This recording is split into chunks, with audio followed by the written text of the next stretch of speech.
All right, hey, what's going on, everybody? EnteRChazmAN here, and we are back with another episode of the EnteRChazmAN podcast, where, as always, this is your favorite place to hear all of the nerdy video game news that has kind of rustled our jimmies throughout the last week. I'm gonna keep coming up with new ways of talking. Jimmies are all rustled up. They're bunched up in a ball. Yeah.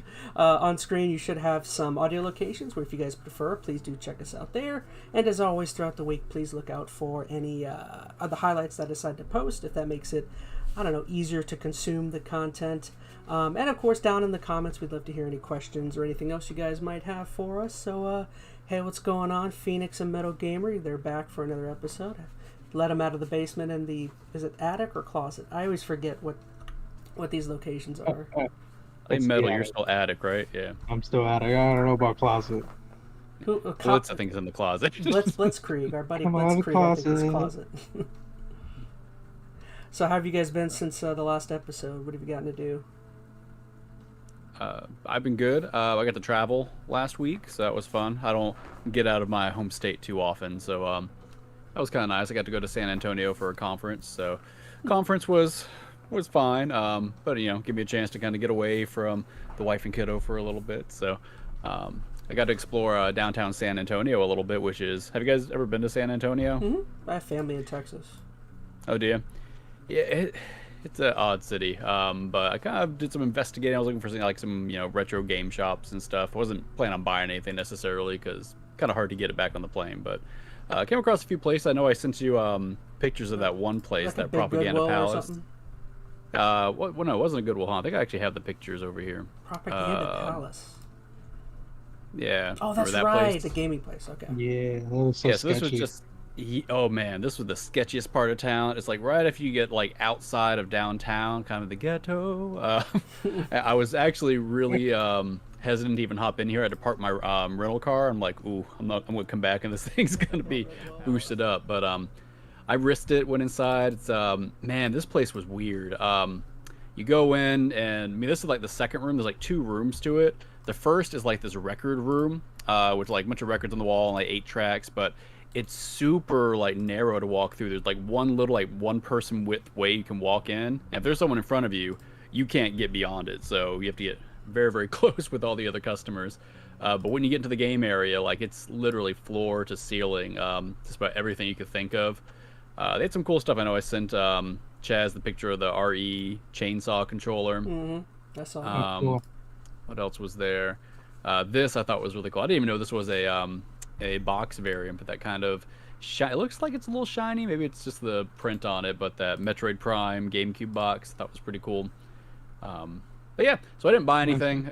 I doubt their prices were great. I didn't ask, but I could hear them talking a little bit about pricing with another customer. Like, oh yeah, that's like $100-something game. So this is very much a place where like they look it up, I think, as you hand it to them, and then you're kind of basing off market rate. So I don't know. Maybe they'll haggle with you a little bit. If you're in the area ever, check them out. It was a cool shop, at least to see some weird stuff. So that was my week. It was fun. Interesting. I must never get to go to any like cool like little video game stores. I don't feel like, especially, well, we've talked about it before, but we really don't have any down here. So yeah, in our area, there's not much, but there were a few out there. Oh, there's one other. I don't have any pictures, but it was this little retro shop in this old mall. This mall, it seemed like it hadn't been touched by time in like 40 years. It was like stuck in like the mid 80s. Like it was super weird, kind of like creepy nostalgia going in there. But I walked around, like most of the stores were gone or dead, and then they had the retro gaming store. But on the other side of it, they had this big open area, and it was like these little pop-up stores just separated by curtains. It was the weirdest thing, but they had like an old VHS shop in there. Like, man, it was a weird thing. Very nostalgic, but not like in a good way, like the creepy, like unsettling nostalgia, like I'm in like an old horror movie or something. But yeah, it was cool to kind of walk around and check out some shops that I haven't had a chance to explore. So good times. cool. What about you, Metal? What you been up to? Not a whole lot. Looking for work and taking care of baby. That's it. Well, that's work right there, man. Yeah. Oh yeah. How old is she now? Only like what, 2 months? 3 2 months? months. Yeah. Well, I want to say this is the fun time, but it's hard to see that. I know. I was all going to say the that's all the diapers and poo and all that, but it gets good. You'll have some fun memories. I wager. So I was gonna say, I I mean, believe the it. only positive is that you get to spend time, the time you're not like Well, looking for kind of. work, I guess. I guess so. I guess so. Get to apply at any cool like video game companies or anything. I know you said you applied um, at I applied to Retro at some point. Retro. They were remote. They were having a remote position, and I decided to go for it. Yeah. Yeah, I haven't heard back yet, but that's no news is good news, I guess. I don't know. Have you looked into just doing So, like some contract stuff with anywhere for a little while? well, my contract ended the last place, so I'm just kind of looking around for whatever I can get my hands on. Sure. So, if I can find something, cool. If not, we'll see. Hey, well, I'll be praying that search goes well. I know that's stressful. So, Yeah, it's not fun. yeah. Alrighty. Brought us down. Thanks, man. No worries. I don't want to move us on too quickly. I was just like, I should have. All right, so moving on to some of our topics for this week, we've got I've got one single game. We got our highlights from the Horde, which is kind of a special themed one that we got going on. We got 4 speedrun topics, and then we have our main Last of Us topic. So, am I the only one that had a game? I think MetalGamer said he had a game to talk about. Yeah, I have something. I'll do a shameless plug for the game I will continue to play now until the day I die, I think. Go ahead. All right. So, as we've talked about, I have become addicted to Marvel Snap thanks to that loser over there in the corner. So, It's all thanks my a lot. fault. Ooh. So, since I don't have to do nearly as much work on this channel with any streaming nonsense or OBS layouts, I decided to move my efforts onto other projects. So, I've started a bit of a stream on my own so I can take down ChazmaN. So, Mind Snap at Marvel Mind Snap on YouTube. So, I'll be doing a lot of live streams just playing Snap. I don't have any grand designs for this channel. Just figured it'd be something fun to do since I'm playing the game anyway. And hopefully some people can hop in, chat about the game, give me some tips because I'm not very good yet. But either way, that's my shameless plug though. Very nice. I'm gonna have Yeah, to I'll watch put back it. your tag just to kind of make it balance it out some. So, Gamer, did you want to talk about your game first? Or you want me to go? I can go. It's gonna be short. I was playing a game called Darkest Dungeon, and it's pretty much like a family that was cursed. That they go into a dungeon, and it's I think I heard about this. I nothing but heard it death. on an IGN podcast somewhere. It's a crazy game. So, long story short, it is like if you are not into in like permanent death situations, I would not play it. This is the kind of game. It's a beautiful game, by the way. It's very dark, dark. It's an RPG. It's a time-based RPG, and you go through and you just kind of keep going down in dungeon. The problem is your characters die. Once they die, you're done, and you don't get them back. It is hard as hell. This is like the Dark Souls of side scroll. It looks weird what we're watching. It's like it looks. Is this it? Yeah, Turn that's based. the game. Okay. Oh, It's completely turn-based. It's on Game Pass. You can check it out. But it's a dungeon crawler. It literally is a dungeon crawler RPG. And you just go from room to room, destroying things that are there, and it just gets, if depending on your statistics, depending on the way you set up your characters, you can either make it or you will die. That is it. Again, once your character dies, you're done. You gotta get another character. You'll never get that What's guy again. the length like on the game? Like, is it like relatively short so you can kind of reach it, or like a long kind of permadeath deal where you gotta like keep your character going for hours and hours and hours and hours? Just keep your character as long as you can. So is there no end on it? It's just you just keep on going. That's the objective. Apparently, it's a 30-hour game. 30 hour. Wow. Yeah. So So it if you goes- die on hour 29, that's just it. Just That's your SOL. Yeah. So Ooh. I'm gonna keep playing, and I can jump. It does autosave, so you can like play, jump off, play again, just keep going back and forth. It's a If you- very interesting game. So if you die, you can't revert back to that autosave. It wipes it out on you, It or wipes it out. mm, that's Yeah. dirty. And you know what's funny about it is that they warn you in the beginning. Like they tell you autosave is on and you cannot go back. It's like, oh man, that sucks. And there's 3 levels to this game. It looks So pretty in there's, depth. Whatever I'm watching. there's easy, medium, and hard. Of course, they call it like Requiem or whatever, what have you. Mm. And yeah, it just, yeah, I wouldn't go for super hard. It's No, not, it's not might the if you kind of die game you anyway. would. Yeah, you might as well if you're going to. But yeah, this is the game I was playing. It's a very dark story, and it's freaking Yeah, nuts. It's fun. It's a fun game to play. But if you're looks not cool. I into like it, the art style. no, the art Hmm. style is very pretty. Very gothic. Oh Yeah. yeah, so check it out sometime. It's pretty good. It's on Game Pass. Cool. I don't know if it's my type of game. I mean, I like the art Dark Souls? style. Oh well, yeah. Anything with those words is not my type of game. Of course not. So I'll briefly talk about the game I've been playing. I was enjoying it, but I was playing the game Hogwarts Legacy. Kind of disappointed our buddy Blitzkrieg isn't on this one with us. Ooh. Yeah. I mean, it's an interesting to talk about this game because I don't know if you've seen, but it's been getting very high reviews. It's been getting a lot of praise. Critics are very high on it.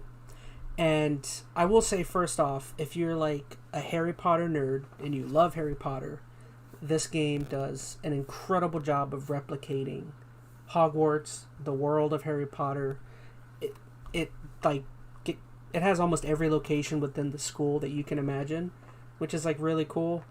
The combat's fantastic. I guess Phoenix. I remember talking a long time ago with Phoenix about the game Witcher 3, which you never started because you said you were. What did you say? You said you were Intimidated. overwhelmed by how large you thought the game was going to be. Yeah, like I knew it was gonna be like a big game with a lot of new systems, and I don't know. It always felt kind of overwhelming at the offset, and didn't really want to jump in. Granted, then I jumped into other overwhelming games because I'm an idiot. But beyond that, Well, I'll be honest. I think this game gave me that feeling. I feel like this game, for me at least, this is probably my one grand point.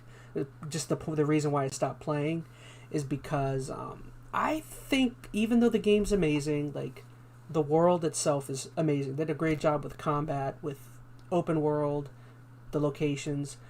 But my problem with this game comes in when we start talking about the side missions and like and everything. The main mission is interesting and intriguing. There's a lot. It's really cool that I wanted to further delve deeper into.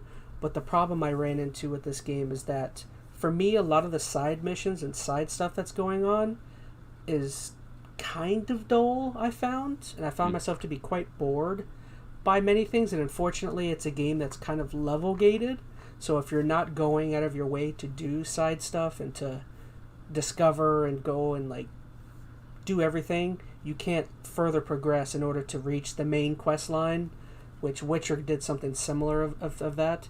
So like for me, it's almost the exact opposite of Witcher, where with The Witcher, the main quest line to me wasn't so interesting. The main thing that was interesting was everything going on side quest oriented with The Witcher.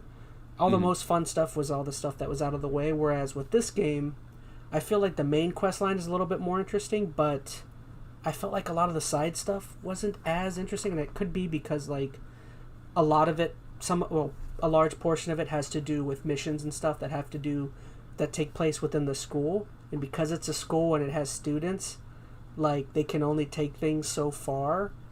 You know what I mean? Whereas with The Witcher, man, they got like weird and wacky with a lot of the side quests.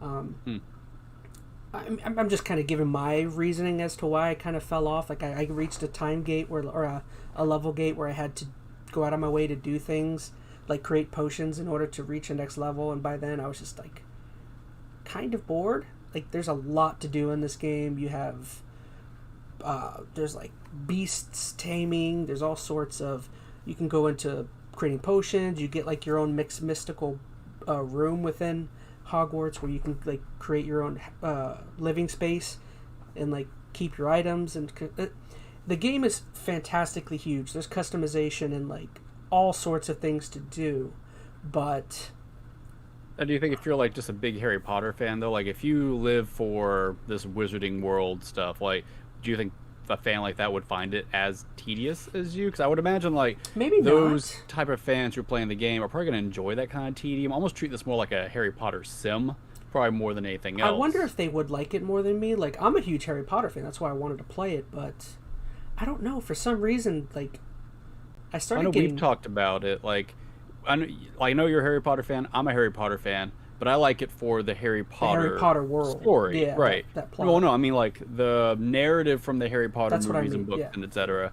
That's what always kind of brought me back. Not that the world isn't interesting, and I mean that's definitely its own character and whatnot. But when you extract the Harry Potter and the Voldemort and the Dumbledore and all that kind of stuff out of it, what's left, at least to me, is less interesting. Like I don't really care about learning about all these other new characters. Maybe that's just me just being kind of I don't know, stuck in that one narrative, and that's all I kind of care about. But I had that issue too watching like the spin-off movies. Like they were in the same type of world and I just didn't care. And maybe it was just those stories in general, but I kind of have that feel looking at this. Like the world looks cool, and I definitely appreciate like the Harry Potter world. Like we go to Universal regularly enough, and I love that portion of Universal, right? The whole Harry Potter Wizarding World stuff. Like that's probably some of the coolest part there, where you can go and kind of hang out in that environment. But on the game side of things, like I would be expecting some of that Harry Potter narrative, and I feel like I would probably be let down with this. But a true Harry Potter quote unquote fan who loves like the world and all the stuff associated with it, they probably get a lot more out of this, is what I'm thinking. Yeah, the game is, like you're saying, the game is definitely more about the world itself rather than like the main plot line. Like even though I was intrigued, I guess for me, I wasn't intrigued enough to continue on. If that makes any sense. I don't know. It sucks that I feel like I've heard the main campaign's a little middling. Like most of what I've seen on the critics, I've agreed with what you've said. Like combat's pretty fun, the world looks good, etc., but the narrative is kind of weak. So if you aren't here, if you're looking for a narrative and all you're left with is just the environmental stuff, yeah, it sounds like you might be, left wanting a little bit. Yeah. I mean, again, when it comes to combat, the combat is amazing. Like there's the way you can combine all of the different abilities and stuff, it's really great. Like it's almost too good in my opinion for this game. I don't know why. Like the combat is amazing, customization is amazing. There's like it's so weird. It's so weird for me to say that like so much of it was good, but that I still got bored by it. I don't know. Like see, a lot of the critics I read, I mean they said the combat was good or adequate. I didn't hear many. The combat I didn't hear many say great. That it was amazing. That's probably the highest praise I've heard about the combat in particular. So I just find that interesting that you took such a big liking to it, but the gameplay still didn't carry you through. Yeah, I don't know. Even though the combat almost, in my opinion, almost feels a little out of place for this game.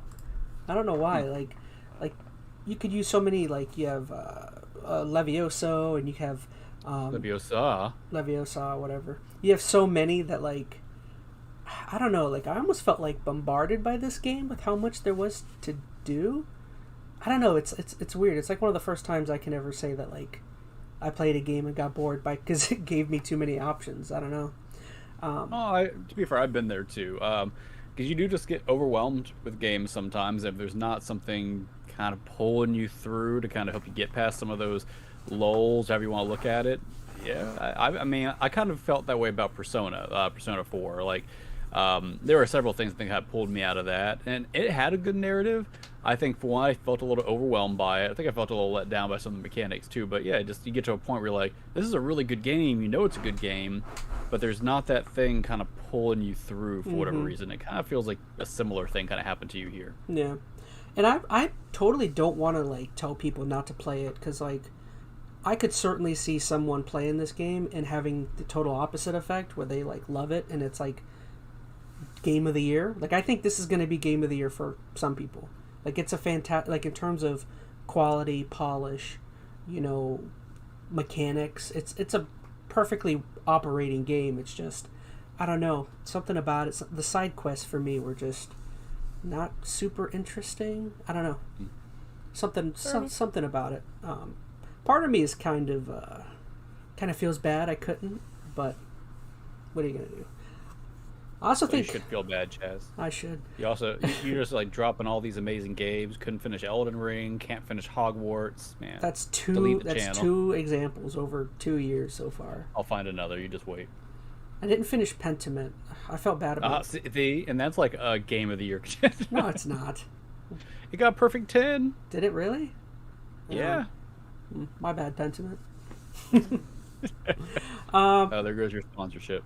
I'm trying to think of anything else I have to say. I mean, overall, I definitely recommend anyone else to play the game. I'd be very curious down in the comments. I'd love to see if you guys loved the game and thought it was amazing. See, I feel bad saying that because I do think it was amazing. I don't know. Maybe the main plot line, or I don't know. There's just there was too much to do. No. I mean, I think I understand where you're coming from. I think because whenever you have a property that is so branded like that, like it's going to be divisive against those who either love the property or don't, and I think that's going to really impact your enjoyment on the game too. Like there would be those who are huge Harry Potter fans, look past glaring issues that they might have about other portions of the game, and still be game of the year just because they love Harry Potter. Then you have people on the other spectrum that hate Harry Potter, maybe for a controversial reason or not, but they're gonna, snuff the game because of that. And it sounds like you're somewhere just kind of in the middle on it. So, well, I didn't stop playing it because it was bad. That's my thing. I want to get that across. I did not stop playing because I thought it was bad. I stopped playing because I don't know. I didn't feel motivated to keep going through, or I felt like I played the game for like 15 hours, so I definitely feel like I experienced a crap ton of the game. I definitely got my fill of it. Maybe this is a game down the line I'll come back to. I don't know. I feel like I plus like I wanted to play Atomic Heart, so maybe that game was kind of pulling me away from it. But hopefully we can get Blitzkrieg on next week. I'd love to hear what he thinks, because I think you guys made it sound as though he likes it a lot more than me. I had like 2 texts with him, and he acted like he was enjoying it. So, but who knows? Who knows? We'll find out. No. I would have, like, I guess if I were to grade it, I'd give it like a 7. Like, I think it's like really good. I just like, I don't know. I got my fill of it. People are gonna hate me. Someone in the comments is gonna be like, "This is the game of the year. How dare you? I know where you live." They probably do by now. We're not very secretive in our chats. I know. We dox ourselves and don't even realize it. All right, guys. Well, that was all I had to say about Hogwarts. Like, I feel bad that I don't have more to say because it was such like a popular and polarizing game. Like, there was a lot of like. It's so funny to me when a game has this much like dialogue and so much like it's so polarizing, and then it comes out and I'm just like, it's okay. It was good. You know what I mean? Well, like, it doesn't sound like you took a stance on any other controversial reasons why it was polarizing. So if you're just playing the game at face value for what it is, and you have your take on it. So it sounds like a little middling to you. You like the mechanics, but the narrative or whatnot didn't pull you through. So that's fair. Yeah, I mean, the polarizing aspect for me was just like, I feel like we've had this chat before, but like I understand why people have their stances. I feel bad for the developers who like have no part in that, and I feel bad for like avoiding their game just because when like the person everyone dislikes has no part in the development of this game. I don't know. Oh, that's a very loaded topic, because then you have those going to argue, well, they are signed on to a company knowing exactly what they're making. Why don't they take their talents elsewhere? Now, then you could argue it's not easy to find a job, and I'm sure several of us can attribute to that. So I don't know. That's a big debate. Not one. I don't want to go deep into it. I know we want to get into. I just wanted to at least say that, like, I don't know. It is tricky deciding whether should I support, should I not support. I can understand the whole idea of like wanting to speak with your money. I don't know. And I think that's very valid, because especially when you're coming from like a belief system, whether you agree or not, I'm not going down that, but when you pay for something, you buy something, that money is going to fund XYZ person who is, the creator or supporting of that product. So you do support them one way or the other. Now, you could argue that they're going to get supported one way or the other, but that's kind of a cop-out in some ways. So I'm not going to begrudge anybody who is willing to try to speak with their wallets on this one. Not that I'm saying I agree or disagree, but I get it. So. Yep, that's where I'm at. But yeah, so hopefully we can get Blitzkrieg on next week and get his viewpoint on it. All right, sounds good. Yep, that's all for Hogwarts. So we're going to move on to our highlights from the Horde for this week. If you don't know, highlights from the Horde is our little section where we like to kind of choose topics from our collections and kind of talk about them, expound upon them, tell you why we like them, why we love it. This week, if you didn't notice, the last episode we decided to start running like a theme we want to start doing per highlights for the Horde. And this week, seeing as how there's lots of Teenage Mutant Ninja Turtle news, it's kind of floating around. Is there lots? There's one big thing Well, that I know it's of. also remember I think the 30th anniversary of the third movie is coming up. Other than that, though, that's it. Best movie. Can you believe it's been 30 years since the third movie? I can. I mean, I was a kid when I watched it. I remember. Why are you celebrating the third movie? Don't celebrate the third movie. It's terrible. It's awful. Yeah, that one's objectively bad. Like, I feel like I tried to go back and watch That's the it one a I few haven't years seen. ago. It's the only one I haven't seen. Like, 1 is good. 2 has its moments. Like, it's cheesy, but there's a few moments where you're like, I'd watch it just to see that 1 or 2 thing happen again. 3, No. There's not a lot of redemption for that one. But Isn't that like either way, that's so a time one? yeah, it should have been cool. Should have been good. I don't know. Okay, so we're gonna move on to our highlights from the Horde. Who wants to go first with their super awesome item? Do you want me to go? I'll go first. Yeah, sure, you can go. I don't know if I'd call What you it. got? I don't know if I'd call it super awesome, but I kind of want to just go with something kind of weird. So let me. Hey, it's me. No. Hey, look at that. It's me. No. Oh, great. No, you get out of here. No, you get out of here. All right, so I just wanted to go with something that I don't know, for some reason I have. This is my first time I get to do anything with it. But who here likes Burger King? It depends. I'm middling on Burger King. So I've been burned by them a few so times. what I have is my 4 Burger King Kids those Club. are awesome. Oh, those are cool. Those are old school. Yeah. Jeez. Oh, I remember watching the crap out of those. Yeah, so I don't know. I think these were. I could be wrong. I think they were 4 episodes made specifically for Burger King. Were they, or were they episodes that were also on the show? Oh, I can't remember. It was so hard to say back when I was a kid. It's not like I was really paying attention, but it wasn't as easy to watch like entire series back then. I'd just catch an episode here or there, so I couldn't tell you if those were exclusive or if I watched them on VHS. That one I know I watched a lot. That Sky Turtles one. Mm-hmm. I think I have that one somewhere. But yeah, I think I found these all at a Goodwill, all together, and I was just like, I remember watching that one. Yep.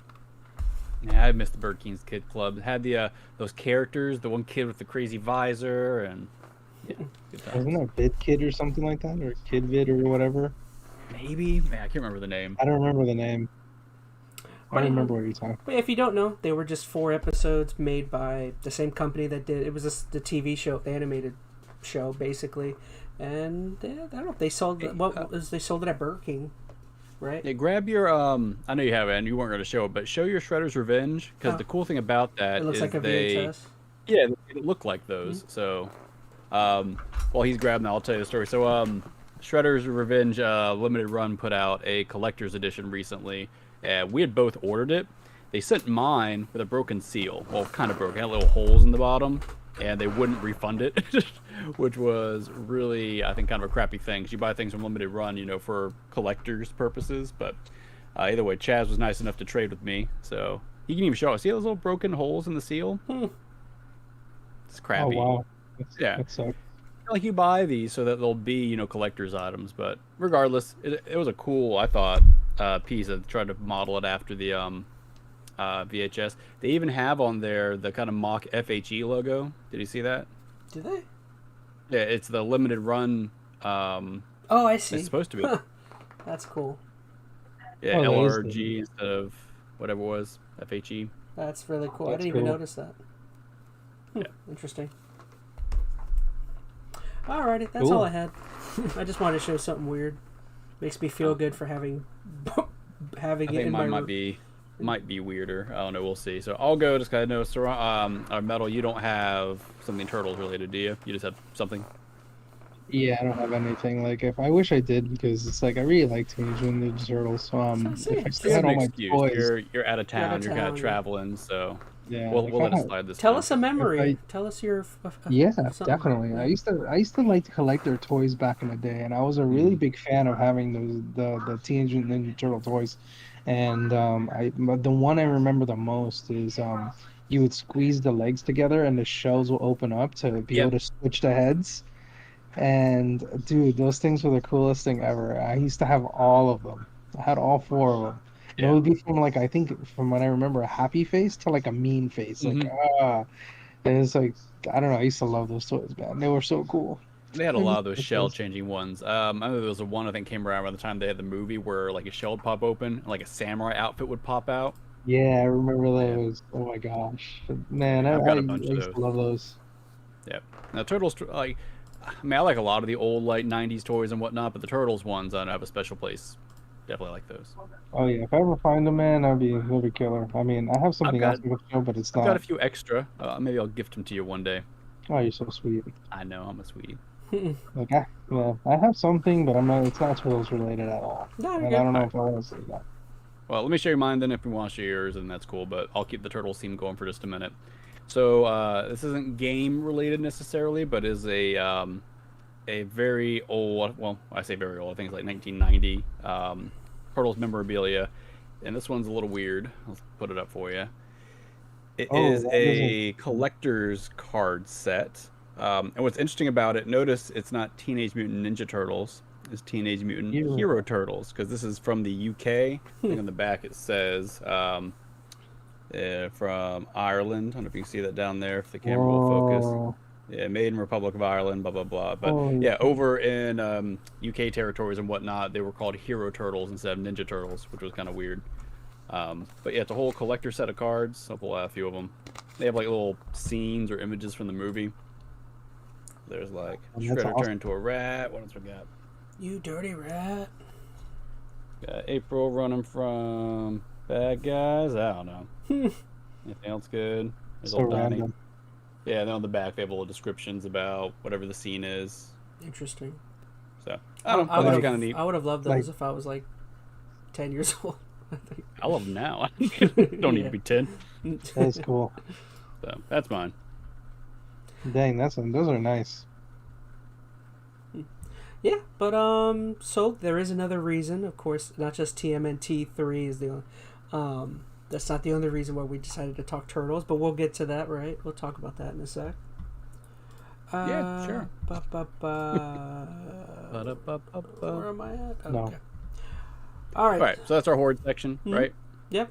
Well, while we're here, Metal, you said you had something you wanted to show. Oh, I know yeah, it's yeah. not Turtles No, themed, go but I'm ahead. very curious what it is. Okay, I guess I could show it. Do it. So, a couple of years ago, I was searching for one of these, and I was able to snag two of them in Pennsylvania, and I kept it. Didn't you used to So have turtles? I found my Oh, yeah, the loot Loot Goblin. my little loot goblin. See, I have it here. I have one here, and what's fun about it, like if you play it on the Switch, this thing's boss, man. Mhm. I was playing it, and I kept playing it. Doesn't it, like Thank you. open up a Opens up a treasure yeah, opens goblin. a portal? Yeah. It's stupid, but man, you get So to like broken. load up. It breaks everything, and you just get loaded with tons of money. It's like, oh my god, this is amazing, and you can only use it once a day. Yeah. You should have just Remember, I showed. picked mine up for my wife, and I used it far more than ever she did. So Yeah, whenever like I went searching for it like in different areas of Pennsylvania, and they're I hard to found find now. Yeah, like they're really hard to find, but dang, they're awesome to have. Alrighty. Maybe I should save that for May. I For- should have saved that for May for when Diablo Oh. 4 comes out. I thought it I'm was sure we can find June. something else to Wasn't talk it? I about. think it's early June. Oh, I forgot the beta's coming out in May. Mm. I see. Oh, I'm sure it's gonna set my wife away from me for a little while, but it's a good thing. Get to play more Snap. Yay! Yeah. Alrighty, so yeah, we're gonna move on to now our speedrun topics. We do have, oops, I'm on the wrong. I'm just on the wrong screen. So we do have a change that we decided to start doing with our speed run, and instead of doing 5-minute topics each, we decided we're going to start going more 15 minutes and just trying to blast through all of the topics. And I don't know, we thought this might be fun, right? You said it would be more speed runny. Well, I think our speed runs were starting not to feel very speed runny. Like we would spend like 25, 30 minutes trying to talk about a topic because we kept just saying everything's 5 minutes. I think like keeping it just a hard, we got 15 minutes for this segment. And I think to make it feel more like a speed run, we can just like start kind of, lightning kind of round or firing off a bunch of topics and trying to see how many we can actually get through. So I know we kind of did this last minute, so we only have like 4, I think, main topics we'll talk about. But in the future, we should just make a list of like 10 topics and to see how many we can get through in 15 minutes. Kind of see if we can set a record one day. Interesting, funny. I like that. Okay, so just kind of starting off with speedrun topic number 1. This is one that I thought was I liked it, but it was done very horribly. I have it titled Warner Brothers finishes the MK12 reveal. So did you guys hear about this? Yeah, they just dropped the fact that the next Mortal Kombat was coming out. Woo. Yes. So basically, in a earnings call with basically the investors. Here, I actually have the video right here. I think they can hear the audio, but you guys can't, so I'll switch over. Here's basically when it happened. And there's lots more to come. That's what my including the estimate highly was. anticipated Mortal Kombat 12 and It's Suicide not like Squad, a Kill the 7-minute Justice video. League. Games also set for release this year with ambitious launch projections.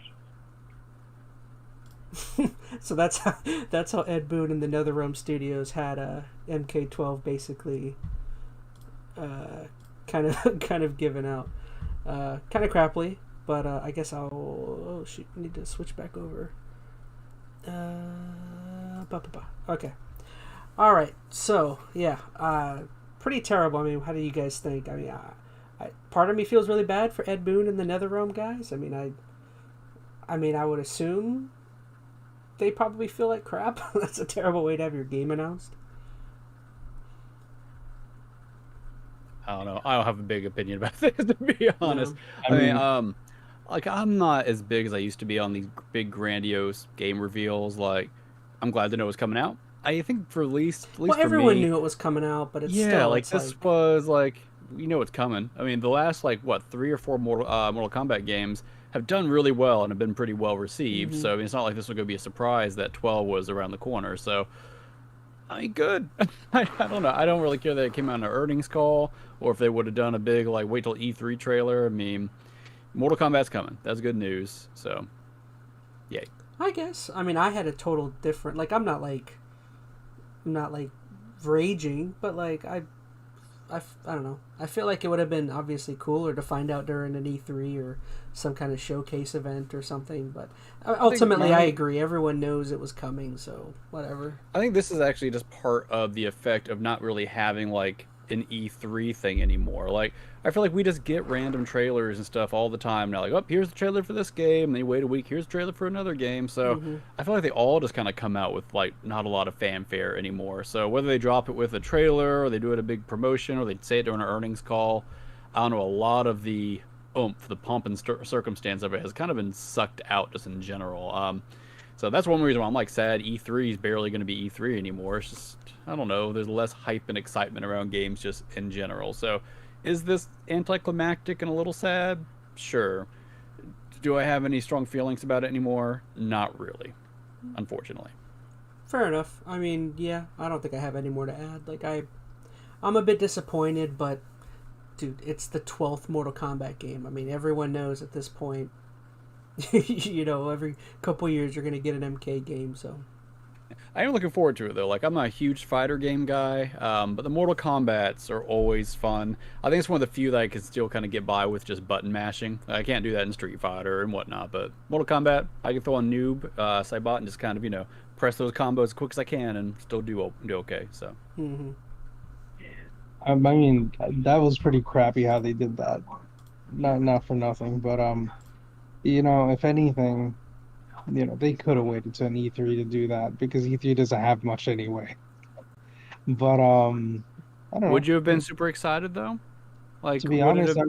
I already knew it was coming anyway. Like, Exactly. That's what I'm and saying. then This it doesn't matter. Like, the reason why I knew is because they were having sales on all their Mortal Kombat 11 stuff as of recently yeah. on the PlayStation Store. Everything was on sale. The entire You can buy the entire game for $40. Oh, yeah, they've been dropping it. I It think I've seen it was cheaper than that stupid. too. Yeah. I think I got it for 20, Mhm. like some ridiculous price with all the DLC. It was ridiculous. And I like Mortal Kombat games. I've always been a Mortal Kombat guy. Out of all the fighting games, Tekken is second for me. And I think out of all of us, I think I'm a huge fighter Mm-hmm. guy. Like I love fighting games.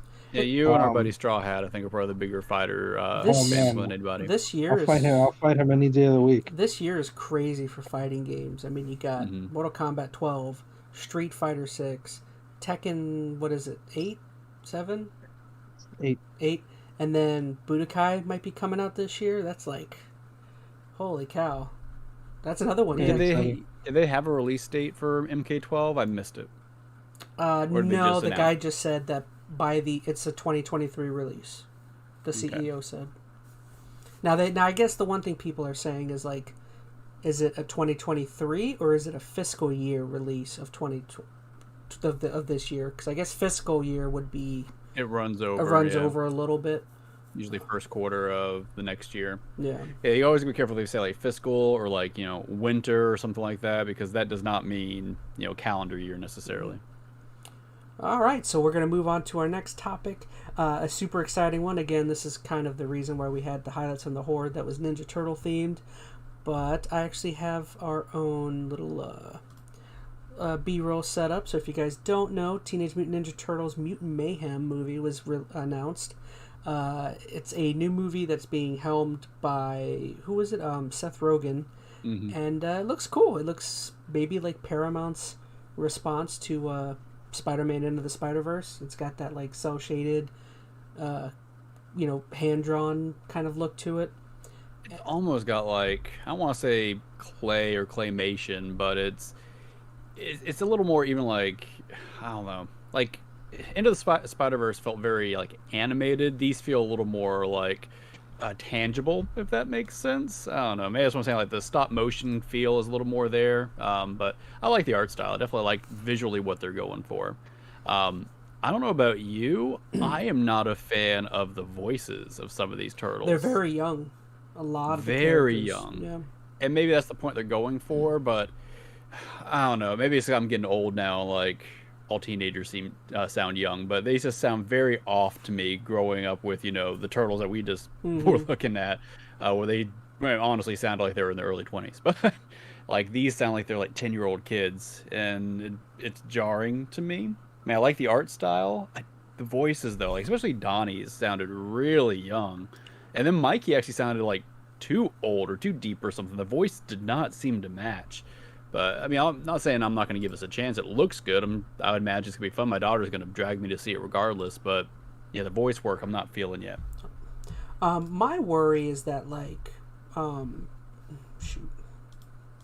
My worry is that because they play them so young, that like, are they going to be able to do anything with that, or are they too young that they can't get roughhoused by like Shredder or something?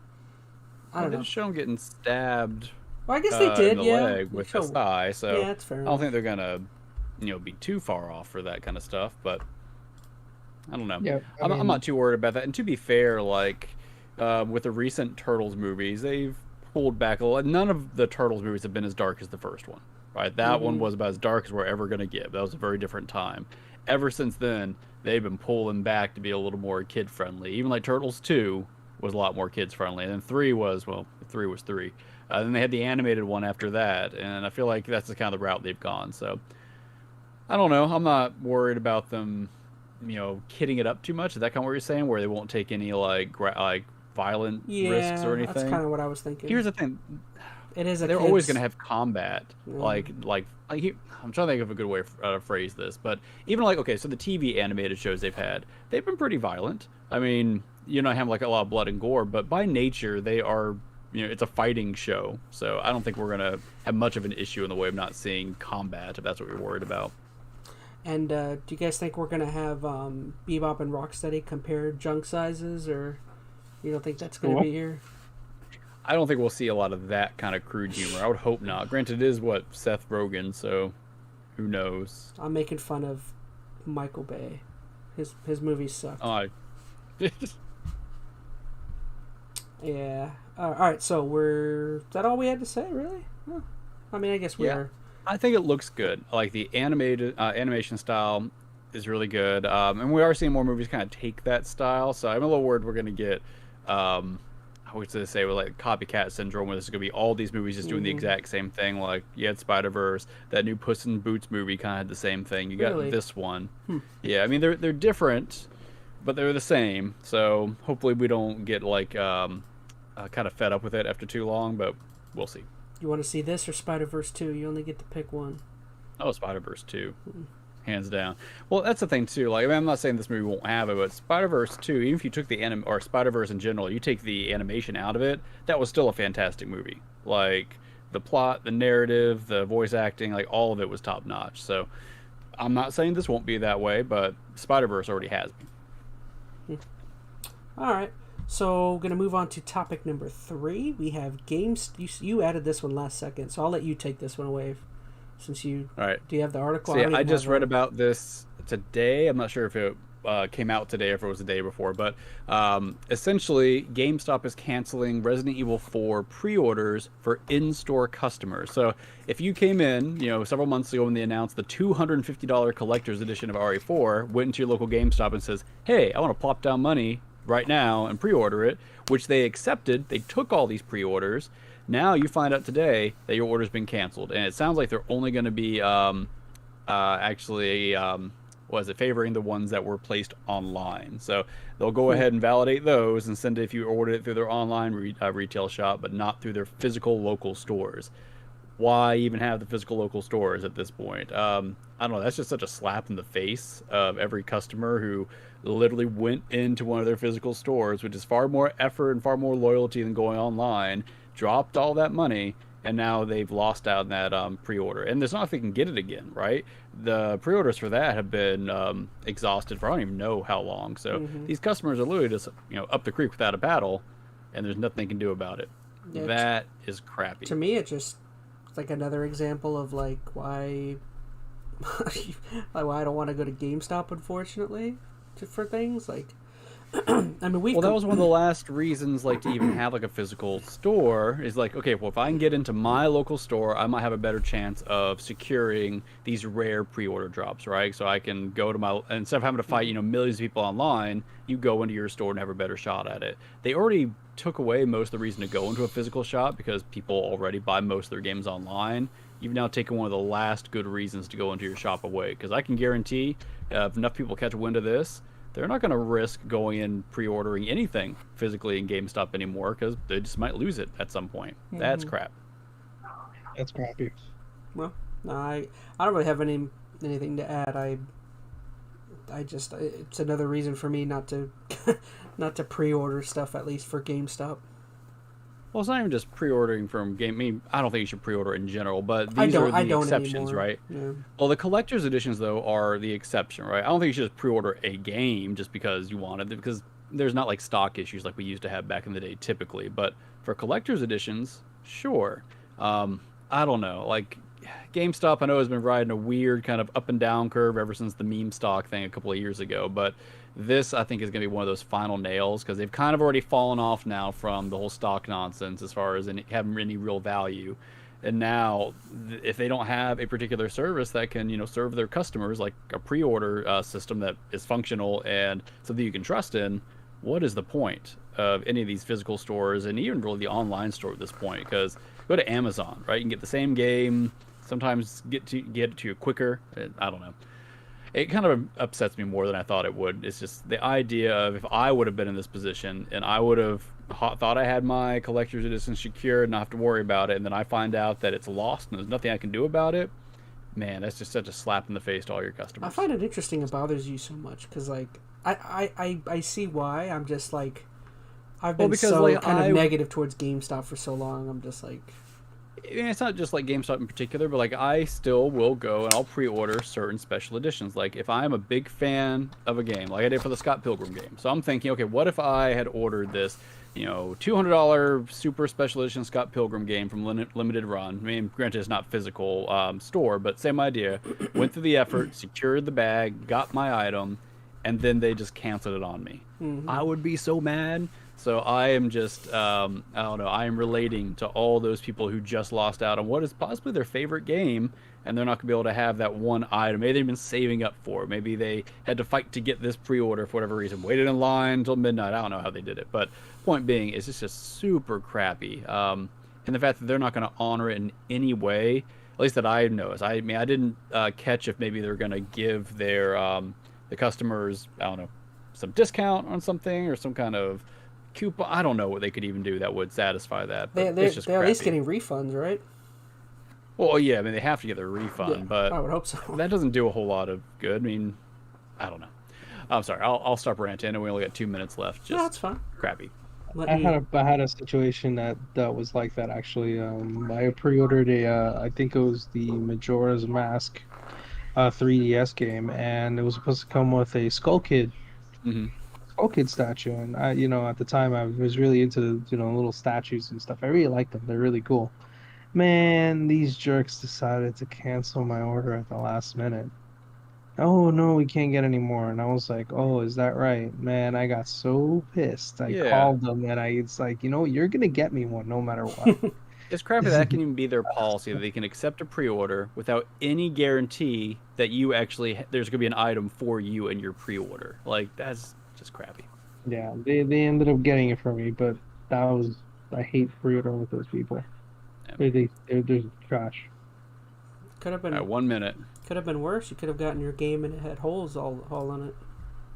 That's crappy too. Yeah, and the age of good customer service is gone, I tell you. Well, look at the people who are running it. Like, you don't go to a GameStop for good customer service. Get the hell out of here. Reggie's gone, so now we can make fun of GameStop again. All right, so I'll pause it at a minute. So let's see, we got one last one. Pause it. You can pause it. It's supposed to run nonstop. Oh, so even when I read it, you want me to pause? Read quick. Oh, okay. Speed run. Okay. Gotta go fast. Okay, whatever you say. Gotta go fast. All right, so final one. Sonic this thing. Literally just a few hours ago, Bethesda released a video with Todd Howard talking about Starfield, and I guess technically this would count as a delay for Starfield, but they did say that the announced date or release date is now confirmed as September 6th. I didn't know it was a delay because I didn't even know the game had a previous set date. It didn't have a date, as far as I know. So this doesn't count as a delay. They Where said, does it say delay? I saw delay all over something. I don't know. I'm not going to worry about it. But they announced there, and then they also announced on June 11th they are having a Starfield-oriented event where they're going to talk about more gameplay. I'm assuming show more of the game. I don't know. Take it away, guys. We got 15 seconds. Didn't even know what's going on. I think it frozen. Oh, for some reason it froze when I switched things. Oh, I thought you'd paused it, so I wasn't worried about the time. Well, 5 seconds. I'm not even gonna say anything. Time's up. No. I didn't know any of it. I guess I'll just say, I don't think it's a delay because I never said anything that I know of as far as an official date, but I do think it's later than I would have hoped for, like September. Really? Well, I do know I was a lot hoping of this would be a game that came out over. Well, I was gonna say over the summer, but then they'd be competing with Zelda. Which a lot of people are saying it's good that when it's coming out because they didn't want it to come out in June because June is like a big month for a lot of games. There's like 3 or 4 heavy hitters in June, and people are like, "Get away from June." Final Fantasy, Diablo 4. Yeah. I think that's Zelda. what's making this feel rough is for a while I was kind of excited about this game because it's the only real game on the horizon, and now it's waited so long. It is coming out in a very heavy year with some big games. Like I don't know. I think if this one could have popped out like right now, like early 2023, I think this probably would have, I don't know, had a better limelight shown on it, right? It would have seemed a little more favorable, but it's going to be coming off the tail now of Tears of the Kingdom and Diablo and all this other stuff. So it probably is a better date at this point. I just feel like now this is really pushing later than it should. Yeah, I'll leave it at that. We're out of time. I just wanted to kind of at least get that news in there. I know that was kind of something that kind of dropped today. Okay, so now we're moving on to our final topic for the day. We're just under an hour. Awesome. So we're going to move on to our episode 7 and 8 reactions to The Last of Us on HBO. Here's the stinger. We'll be back in just a sec.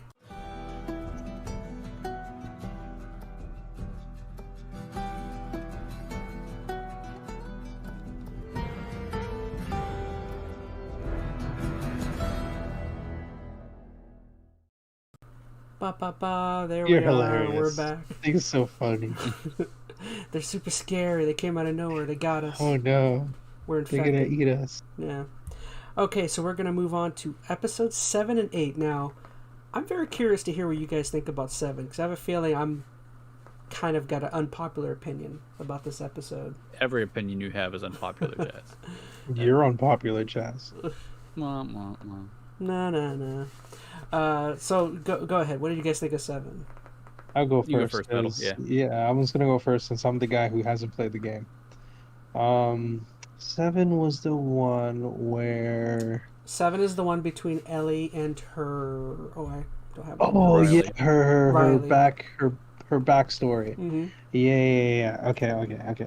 So, I thought the whole thing was very interesting. It's nice to see a little bit of backstory with the girl, just to see like where she came from and stuff. So that's kind of nice to see that, and how like Fedra would treat her and things of that nature. Whether it's in the game or not, that's a different story. I think they said at the end that a lot of it was not a part of it. I think, but I'm not. Is it? Yeah. Okay. We'll go into that. So, I thought it was really neat. I thought it was really cool. I personally, for me, it was fun to watch, just to see what was going on and how she got bit. But it still didn't answer what happened and why didn't she get infected. Well, if you're waiting for that answer, That's you'll be forever. waiting a long time. Yeah, I I'm know. sorry. And that's sad because it's like, she obviously got I don't bit. feel like that's an important answer. That's though. really not the point of the show, Yeah. though. Like, okay, Right. she's immune, but that's really not the point. But as a viewer, like you think about it, it's just like these are the questions that pop up when you watch something like this. That's something interesting to think about because, that was never even in my mind. I never cared about why she was immune because, like, when you play the game, that's never on the forefront. It's about the world they're in. It's not about the circumstance of her could save the world, could not save the world. It's just how crappy the world is. She's the queen. She's the queen of clickers. That's why Yeah. she's immune. Sure, that's it. Whatever. So just to kind of, since you were not sure if this was part of the game, it was as DLC. It's DLC. Yeah. And that's why this is kind of interesting because at first I wasn't super excited about this. Hey, you're drinking my vitamin water. That's my favorite. Oh. Because like when I played the game the first time, this of course wasn't in there. This was something that came after the fact as like a standalone DLC deal. So it never felt like this major important component to me. But as I was watching it this time, and I'm thinking, okay, as a TV viewer, this seemed a lot more relevant because the way they've been building up the characters and the rationale for why she feels the way she does about losing people or giving her the insight of, how she got bit in the circumstances around it. I think this is important context for at least for the TV show and the way they're laying things out. For the game, I didn't feel like I missed it the first time playing through it. It was a nice thing to have after the fact, but I definitely think this has a lot more weight for a TV viewer. At least that's how I'm kind of looking at it now. You guys can say otherwise since you're, once again, didn't play the game. Mm-hmm. That's what I'm saying. Like, it's like, you kind of figure out, it's nice to see a little bit of something behind the way she is. and then like later on in the next episode, obviously it's like there's even more going on. But in this case, it's just like it's just really you're already getting connected with a character. You want to know more about that character. Mhm. So yes, that's almost like a filler episode. It feels like, Yeah. in my opinion. It's like, okay, well, you're doing all this, and this guy's freaking bleeding to death from being stabbed. But at the same time, it's like, Well, it's oh not like it well, was let's see happening at the how she same is. time. So it's not like she was just Exactly. like I sitting in the know. corner just reminiscing. I remember the day while Joel's just spurting blood over there. Yeah. So But it's just interesting, as like I said, as a viewer to see how how it is. Mhm. So it's actually kind of nice to see that. I liked seeing them like engage with everything in the mall. Like that was super Yeah. fun and very much That was really neat. entertaining. So there is one change to that. I saw. I know Kotaku had an article about this, which I'll tell you, I think Kotaku's having a lot of bad takes, but maybe that's just me. So Since Jason there's Schreier left, they've been down the toilet. that.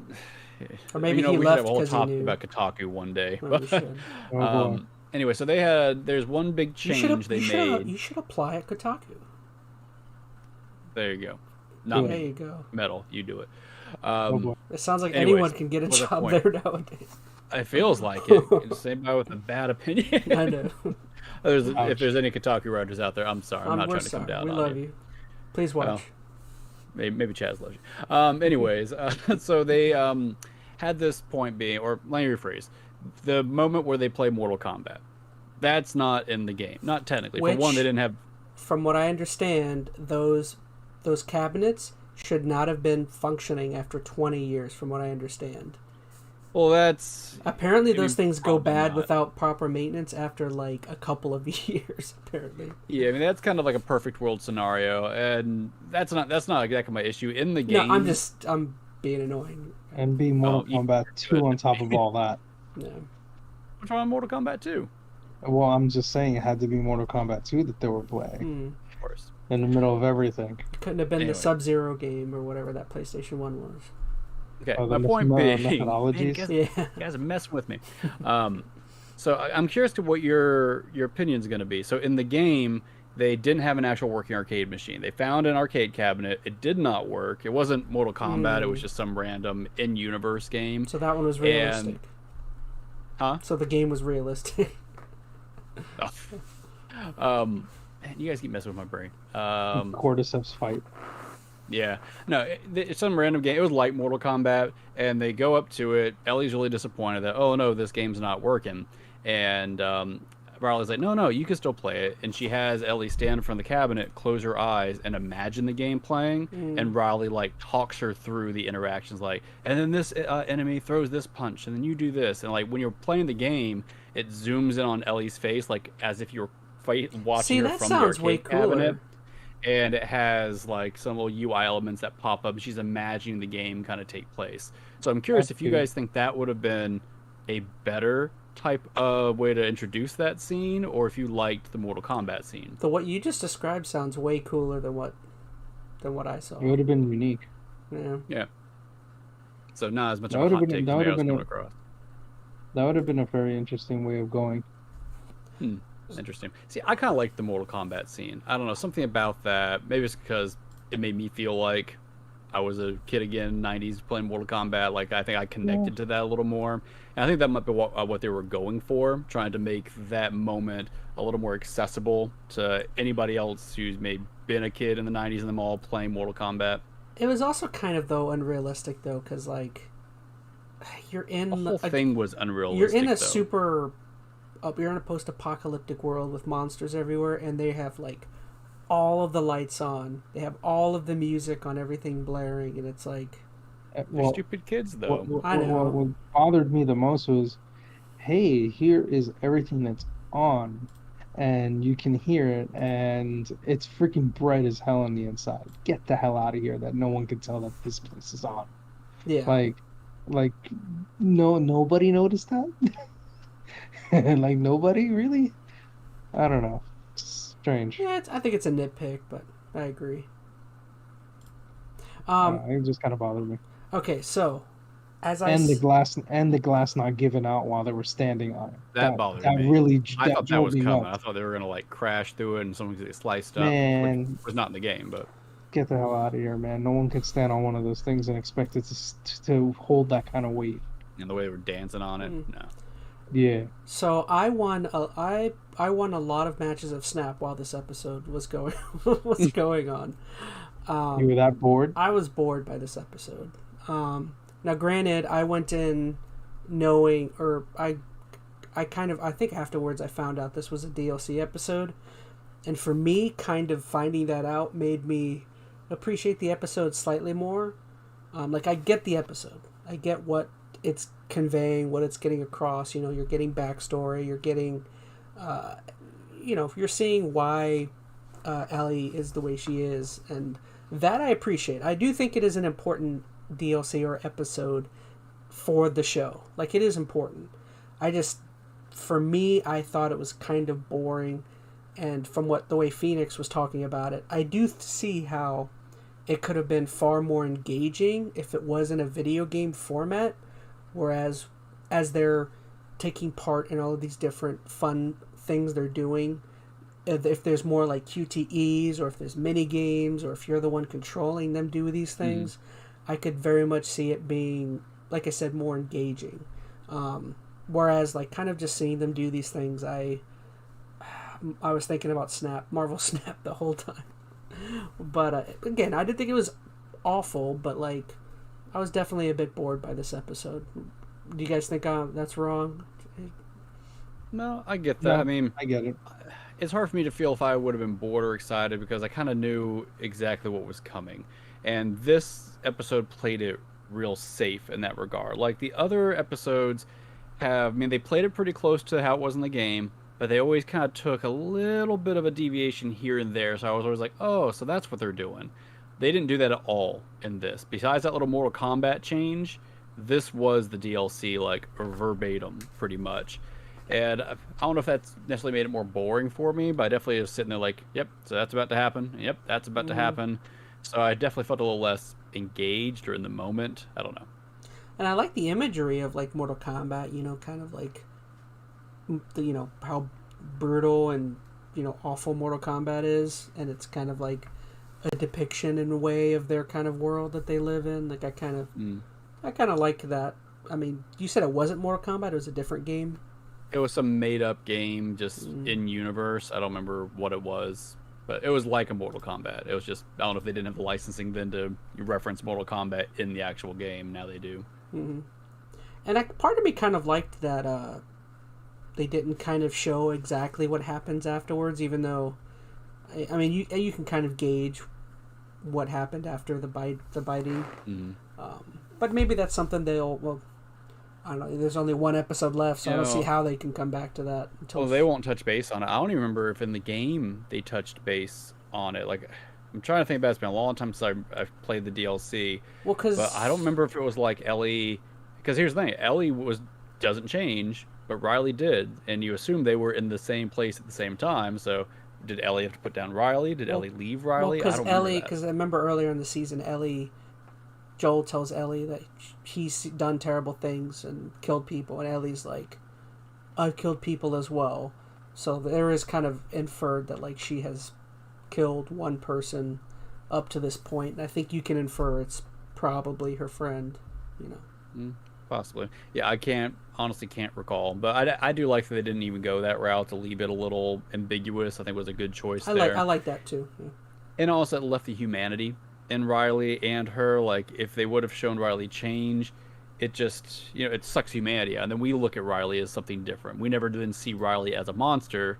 She's always this life that was lost now. And I think that's kind of important. If they would have shown her do the change, just you as a viewer see that as like, oh, that's not Riley anymore. That's XYZ monster. It just kind of changes the context or perspective a little bit. So, no, I like that they left it ambiguous. Yeah, that's basically all I had for the notes. Now, I think what made this episode kind of particularly boring for me is the fact of what was happening in current time, as opposed to, like, because, like, to me that's where the real intrigue is. Which I guess, do you guys want to move on to episode 8? Just move right in. Yeah, I just want to make a comment on that because I think this is the thing where our backgrounds are giving us different perspectives. Like I don't feel that way because I know exactly where it's going. So I think you guys, since maybe you haven't played the game, you don't know exactly where the story is going or what the next thing is, you might be anticipating it a little bit more. I'm anticipating it, but not like what's going to happen next. It's like, oh, this is about to happen.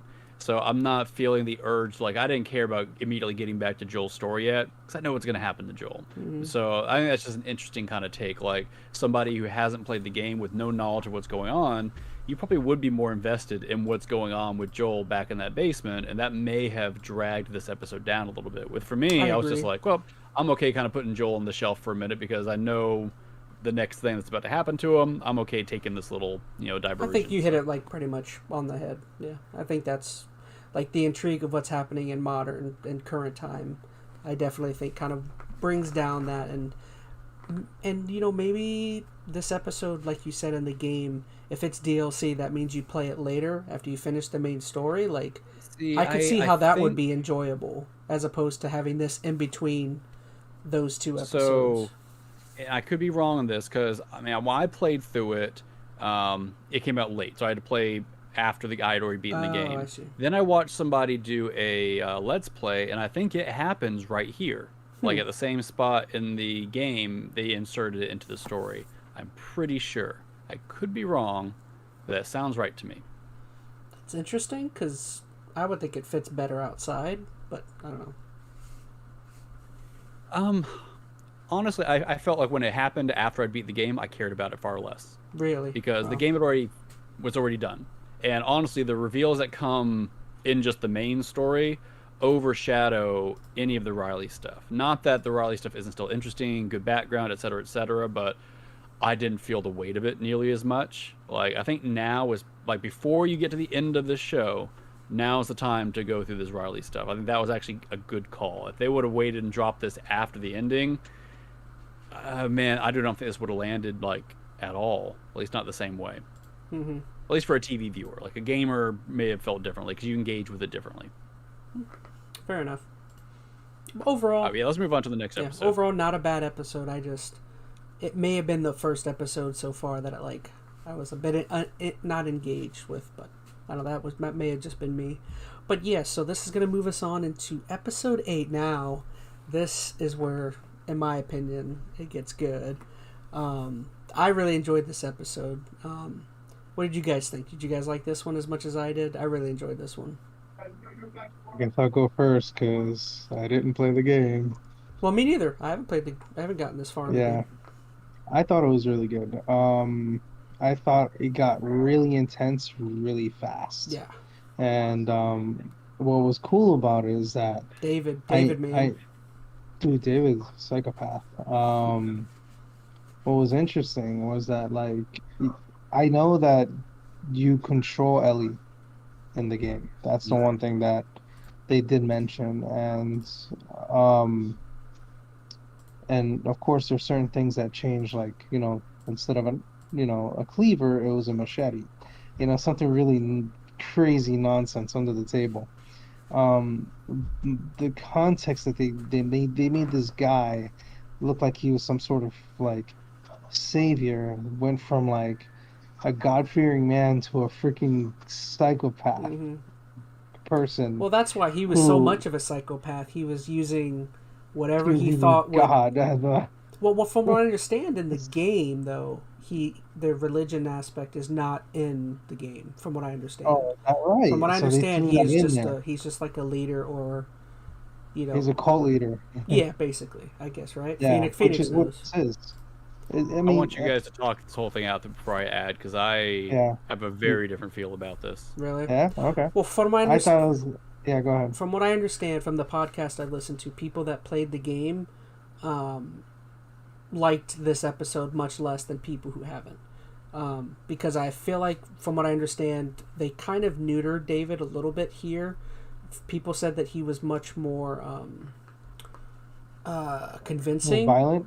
No, they said he was more convincing, and he was, I don't know, I guess he gets friendly. He's more friendly with Ellie right off the bat, and I don't know. I'll let like Phoenix. more manipulative. I won't go too far. Again, I haven't played it. I'm just from what I've heard people talk about.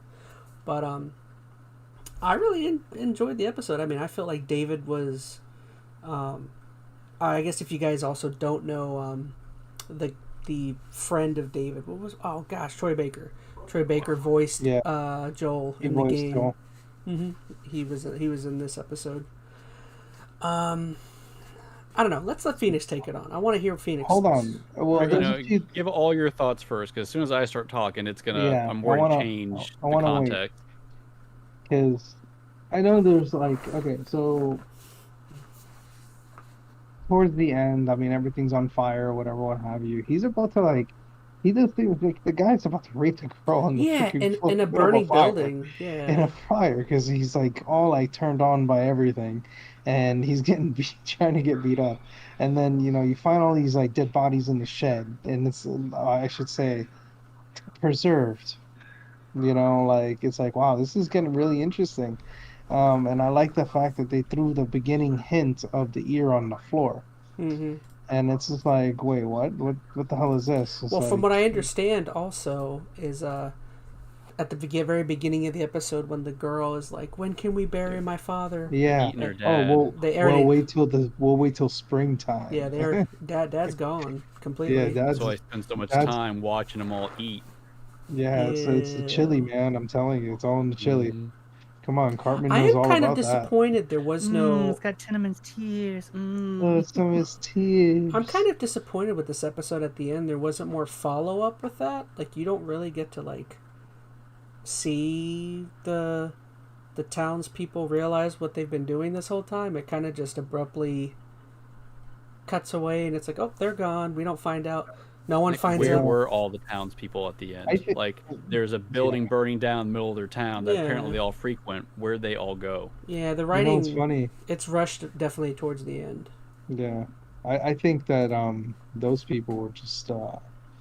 they didn't care what was going on. And you can kind of tell in the very, like, early on, like, those people were... There was something wrong with those people. Like, completely something wrong with all of them. Every time this guy spoke... It was like, yo, keep quiet or else he's going to eat you too.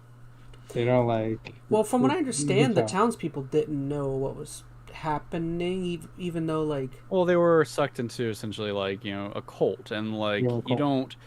Cults, I mean, sometimes you follow by fear, sometimes you follow by devotion, and it seemed like a lot of them were probably doing it for necessity and fear more than anything else, because they definitely didn't seem like they loved David. They were... a little fearful and concerned about what he could do. So and they were afraid of him. And he was also providing for him, so it was kind of that. Can I also add in that, like, I actually also agree that I think this episode, for me viewing it from a video game standpoint, I think would have been better played as a game. I think it would have made more sense because, like, especially when it comes to how freaking quickly Joel recovers from being brutally stabbed and having an infection. She just... It did not feel that fast in the game. She injects him with antibiotics or whatever, and he's healed. It feels like hours later. It's like... I feel like in the game, it probably, like you said, makes it feel as though there has to be a day or two at least go by, In the show, it's just like, injection, I'm running, oh, Joel's up. You know what I mean? It's like... It's a bit abrupt. Am I wrong? Yeah, but then I agree. I agree with that to a point. But then when there's something going on, and it's like people are coming in, what are you going to do? Just going to lay there? Like realistically, like. Oh well, you have no choice. He didn't just lay there. Like within the span of an hour. Yeah, he was already running around. Go. Yeah, it wasn't like he was like barely taking these guys out. He like took those guys out. Mm-hmm. So I feel like that would have been a harder ask going from being completely laid out for who knows how long with infected whatever. Like, I don't know, I think Chaz is on the money there. That felt a little rushed. It definitely feels like you said rushed, but like you definitely start to see the like incremental, like, okay, there's only one episode left. You got to start Yeah, gotta start and getting they've done this already. Like they've truncated time. Like even the prior episode where they got to the college after leaving Tommy's town, that was a much longer stretch, and they made that feel like it all happened within a day of itself. And in the game, there was like a whole trek. There was all these other things that happened. So they're definitely doing stuff to shorten the time frame, which is fair. I mean, I'm not saying they shouldn't be doing that, but this felt quick. I'll back up in a minute, but in the game, like Ellie gets captured, I don't believe this was the case. I don't feel like they found Joel, period. Like they got Ellie, took her, went back, and then you cut to just Joel waking up at some point in the basement. So there's like an undetermined amount of time there. Maybe it was a day, maybe it was X amount of hours, but it felt a lot more natural. Like he had recovered from the antibiotics taking their effect, and then he got up and it's like, where's Ellie? I gotta find Ellie. And that's when they get into him finding people and interrogating him, etc. So there was a gap there, or at least the time felt more natural. Okay. I got nothing else to say to that. You're right. No, sorry. The something froze on my computer. I was making sure we're still good. Okay. Oh, okay. That's why I was like, I was zoned out because I'm like, we're good. Yeah, I thought your brain like loading. No. I thought you were on your phone looking for new news. Yeah, I was not listening. It's like, I was in a Marvel Snap round. By playing me.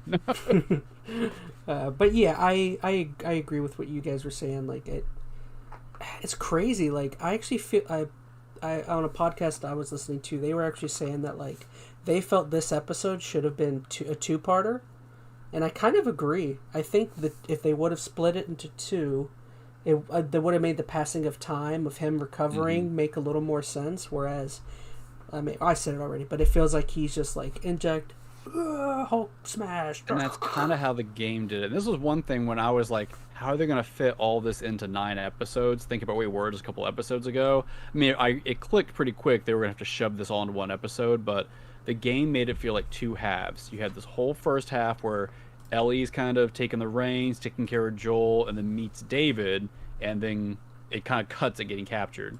Then there's a whole second half of Joel making his way to Ellie, Ellie trying to escape, taking down Dave. Like, it felt like 2 different halves.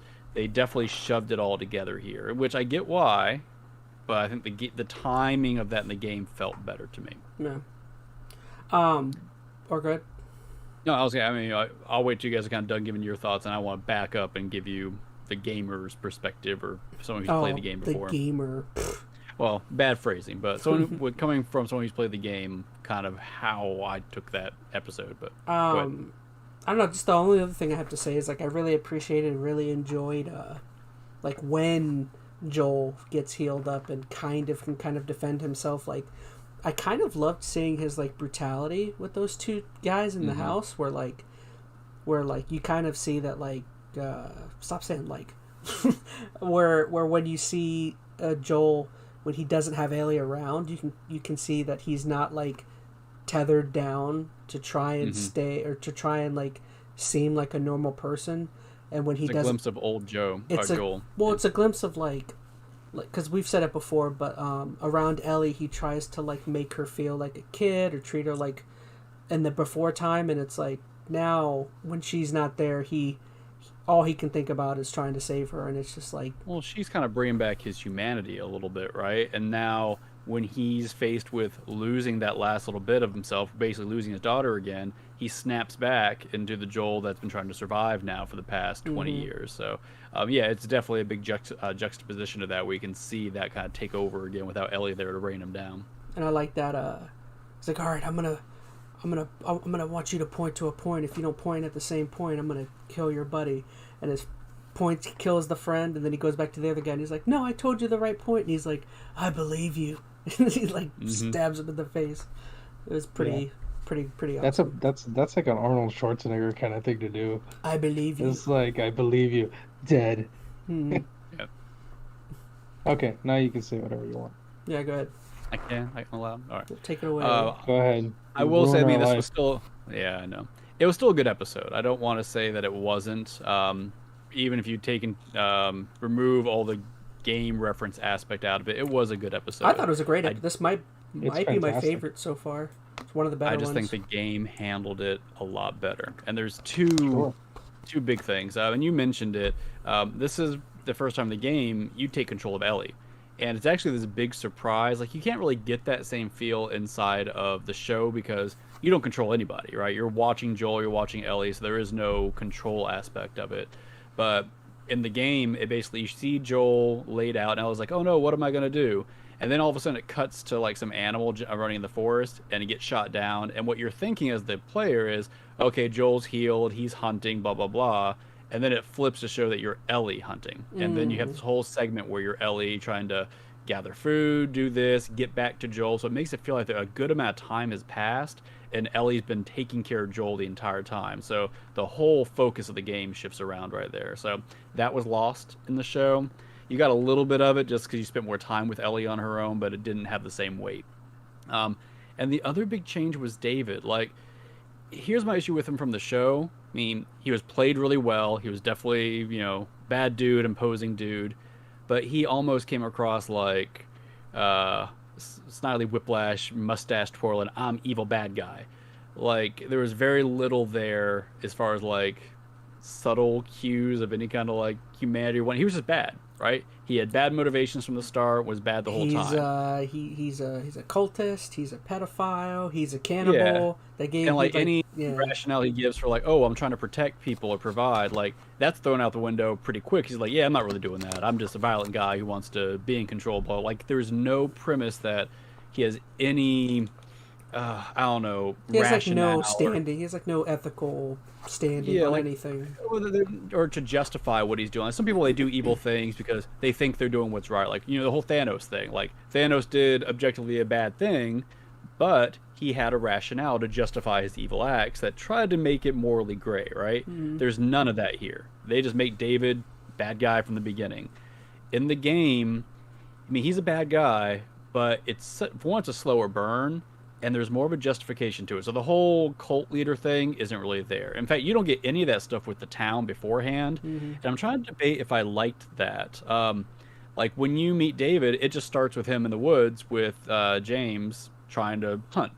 So you're not sure, you're not trusting of the guy, but you find these guys, he comes across as a potential... Is there the same connection where Joel kills their buddy or one of their people? That connection's not there? Oh, okay. Yeah, I mean, like, you have that whole... there's a battle or fight at the college, and then but none of them Joel were gets attached to there. David or nothing. Yeah, I'm not even sure if they were from that town or if they were just like ex-Fedra, Firefly. I really don't remember who they were. But as far as I recall in the game, there's no connection there. So I think it's interesting that the game made that connection. I mean, it definitely made the whole thing with, oh, you killed this other girl's dad, and they try to make that connection then to, I don't know. It's interesting. I didn't really like it as much. Maybe that connection was there and I missed it, but I think the slow burn you have with David in the game makes you think maybe this really is a good guy. Like, you always have that feeling in the back of your mind. Well, that's what I was saying. Not... I had heard people say he was more convincing in the game. Like, he was a very, like, he gets along with Ellie. He's not going to be good. Like, even in the game, you're like, okay, I know this is going to end badly, but you're on the edge a little more the whole time. You're like, well, maybe. But the show doesn't have any subtlety to it. It's like, David is bad. So then when you have those interactions with Ellie from the beginning, you're already like, no, stay away from him. He's bad. Like, I don't know. It came across way too strong for me. You lose that subtlety. And I said the cult leader thing wasn't there. So I think that extra level of evilness just weighed down David a little too much. Like, they still had the cannibalistic aspect of it, but I think it almost played more favorably in the game because they could justify it as, yeah, we were just trying to survive. Still terrible thing, but without the extra aspect of, oh no, I chopped up your dead dad and fed it to you. Like, that's just like straight up, like, man, it's a whole nother level there. So I liked the game's subtlety. I liked the approach it took. The pacing of it was better. It just felt better in the game. As I said, this was not a bad episode. Like, as you guys are obviously accounting for, it was a good episode of TV. And even though they went very Snidely Whiplash with them, just straight up evil dude, it was fine. I mean, maybe they didn't want to play the ambiguous nature of it just to kind of push things along a little bit, but the game definitely gave you more to think about, more to feel out a little bit. And there's even an article I read with Nolan North, who voiced David in the game, where when he was playing the character, he had a more sympathetic approach to David. Like, he never felt like he was necessarily a straight up bad guy. I said he tried to have a rationale for what he was doing as that character, and almost related more to Joel in that way, as he was trying to be a protector or whatever, etc. Whereas that's just not what you got in the show. He was just, I am bad. There, the end. I feel like I gotta ask. I mean, I don't know about all that, because like in the beginning, like you don't really get that feeling that much until like he goes, oh, well, go look for him and do what you want. And it's like, okay, what is going on here? Like, I didn't, like, he was trying in the beginning to be sympathetic, but not really. Maybe, I'll tell you, maybe that is my knowledge bias kind of forcing an understanding. Like, I knew he was going to be bad, so when I saw him maybe in the game or in the show, maybe I jumped to that conclusion a little quicker. So maybe you're right. Maybe it doesn't come across quite that way. But even just watching it, the way that they would hang on Dave and the way he was saying things, it had too much evil eeriness to it to me. Even if I hadn't have known that David's a bad guy, just the way they framed him, the way they set him up. I'm like, okay, let's be real. Whenever you've been in any kind of post-apocalyptic thing and there's a guy reading from the Bible, you know he's going to end up being the bad guy. How they set it up as some evil cult leader. So even though I think you're right, they didn't outright say it at the beginning, they framed it. Yeah, this guy's going to be a problem. I do agree.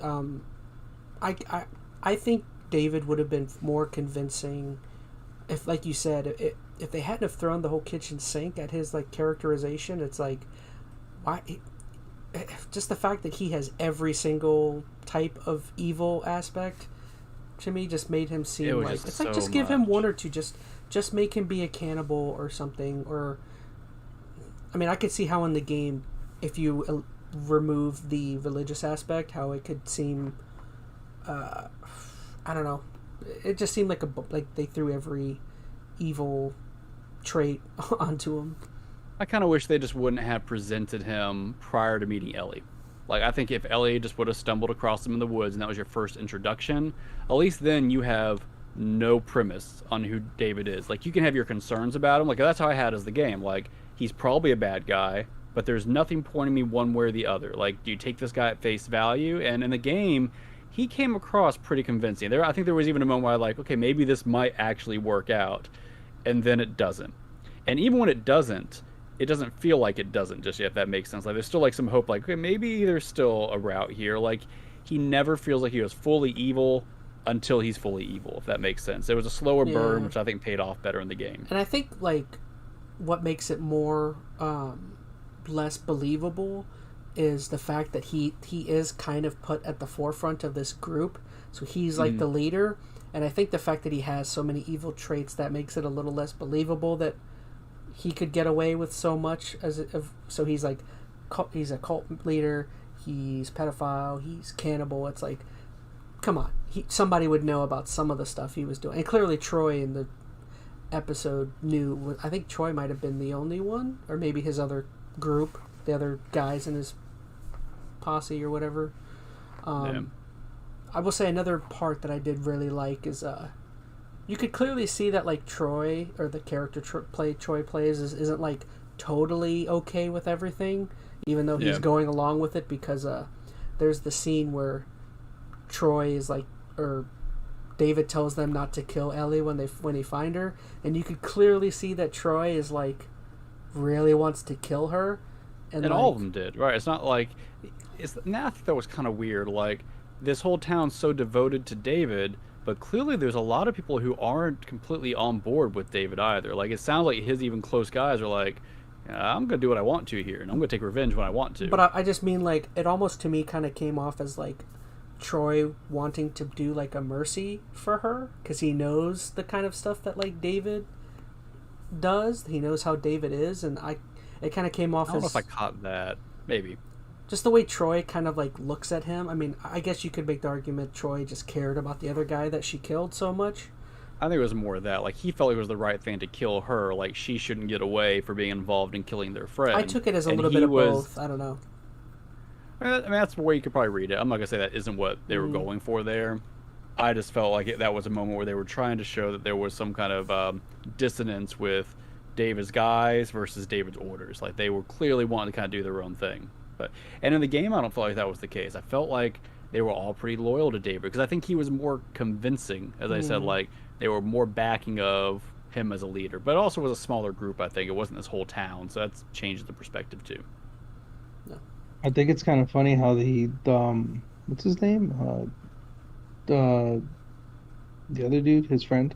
Troy I don't Baker. know. I just call him Troy. Troy Yeah. Baker's an actor. His name in the game was James, I believe. Okay, yeah. So how he gave a rebuttal and goes, "So what? You're like doing God's bidding?" And then he's like, "That's kind of like the disloyalty all of a sudden. Like it's like a slight stop." And then he looks at him and he's just like staring at him like if he wants to say something to him. But he knew he stepped on his toes when he did something like that. Yeah. So it's kind of interesting how there was some sort of like you're right. He doesn't.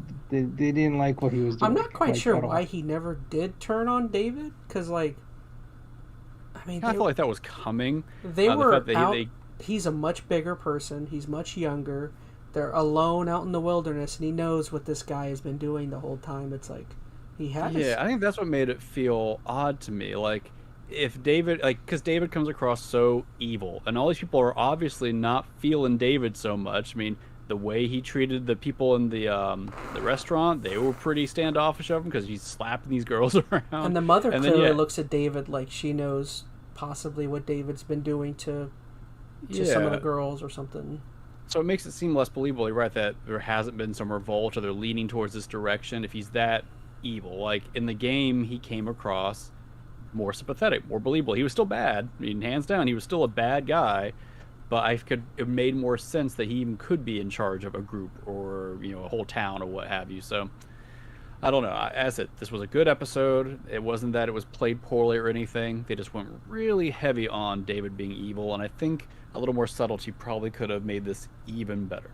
I think this, now for me, I would say, I'd have to think if this is my favorite episode so far. Because I don't think it is, but it's close. I would say I loved episode 1. Episode 1 was really good. And then which one was the one with the Sam and his brother? Episode 4. 5 or 6. 4, I thought. Well, 3 was 5. the one with the gay couple, and then the other one was episode 4. Okay. Right? Yeah, it was So that's 5. 6. No, 5. Yeah. It would have been 5. I think that... Okay, so it is 5, yeah. I would say 1, 5, and 8. So, I don't know. One of those is probably my favorite. I think the finale is going to be the best episode. Just knowing what's coming. Like, it's the biggest moment in the whole game for obvious reasons. I mean, it's the finale. But, man, there's some big moments that are coming that...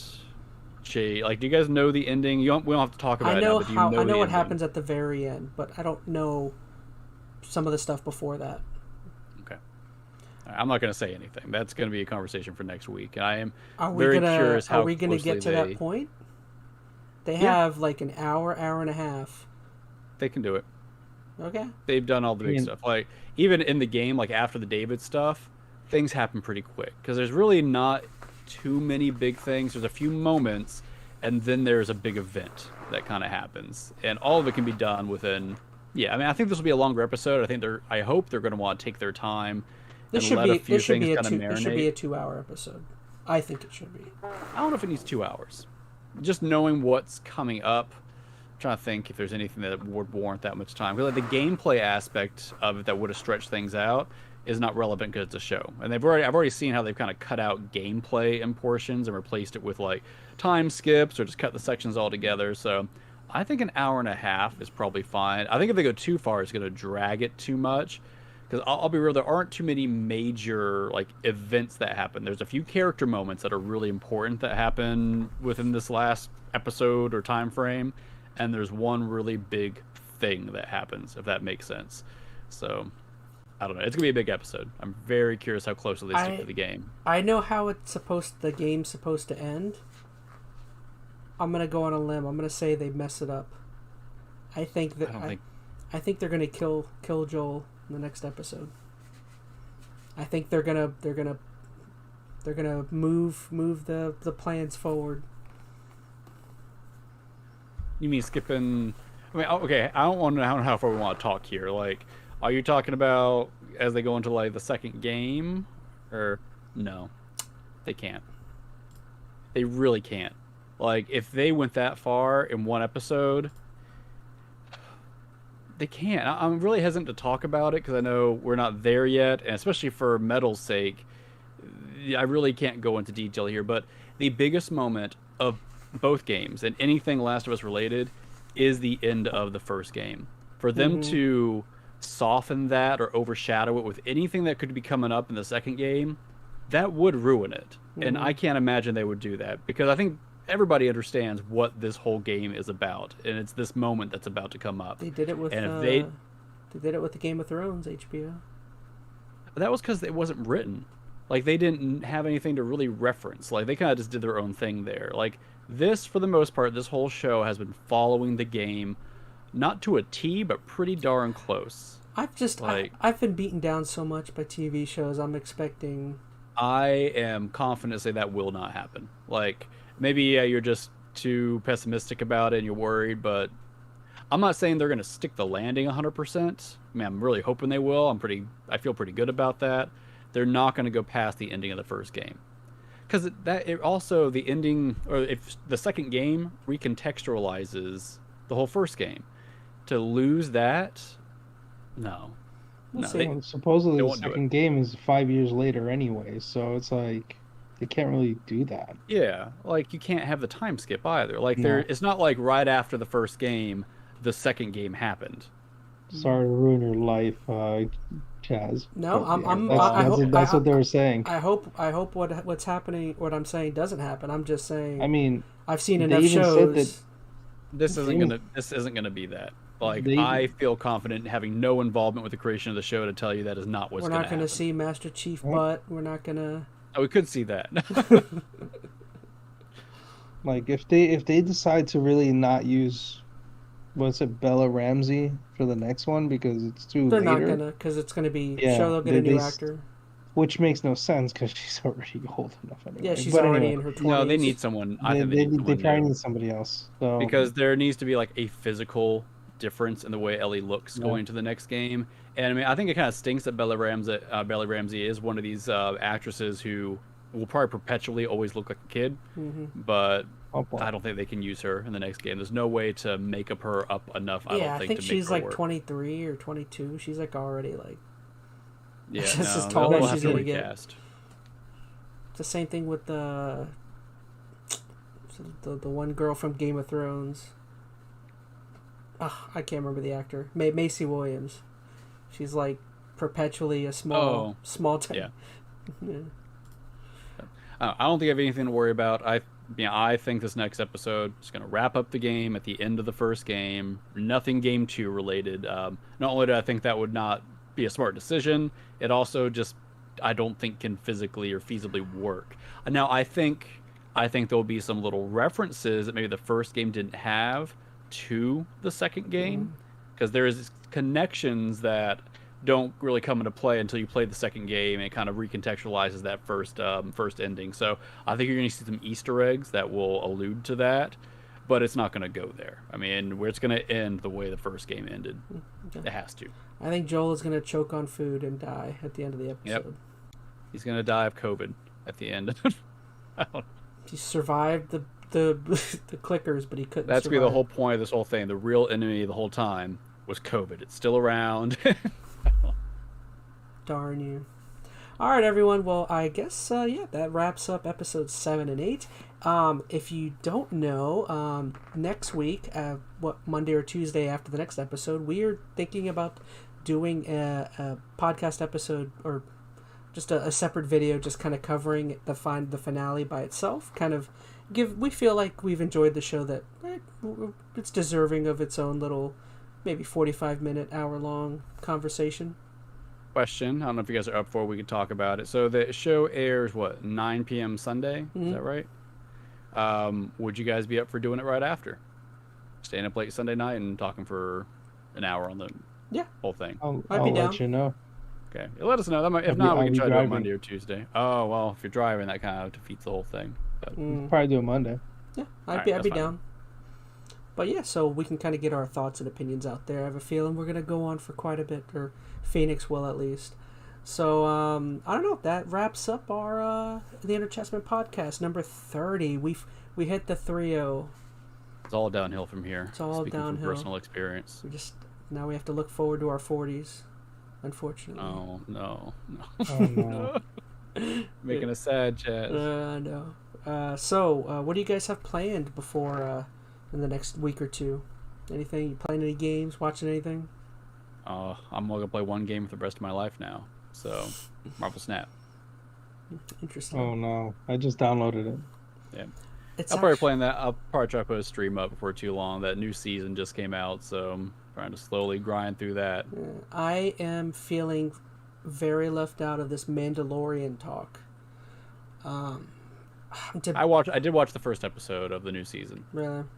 Mm-hmm. Would that be something you guys would want to talk about if I watched the first season on the next pod?